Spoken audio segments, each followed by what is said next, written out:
warm word of welcome to St. John the Baptist Church here in Kilmaley, which is in County Clare, in the Diocese of Killaloe. It's in the pastoral area of Críocha, Callan, named after Mount Callan, which is in the heart of the pastoral area here. St. Maeley is the patron of this parish.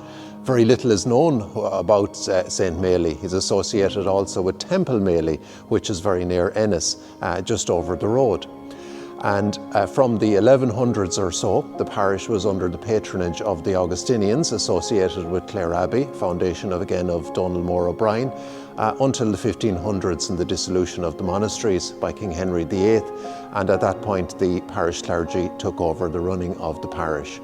And the church here is dedicated to St. John the Baptist. One of the really interesting features of the church here in Kilmaley is a Millennium Frieze. That was a project of around the year 2000, unveiled in 2005, and it consists of a whole series of panels which interpret some of the history of the church, the history of Ireland, the history of the local area.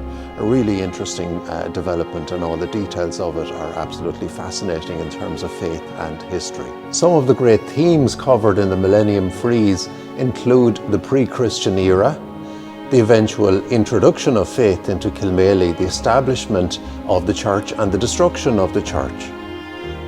There is an image of the penal cross and the hardship experienced by faith in the penal times.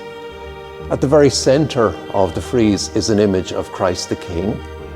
And then various local scenes are covered on the right-hand side: sport and recreation and education and occupations past and present. And it concludes with a beautiful image of the cycle of life and the road of life and the pilgrim journey that we are on in Jesus Christ.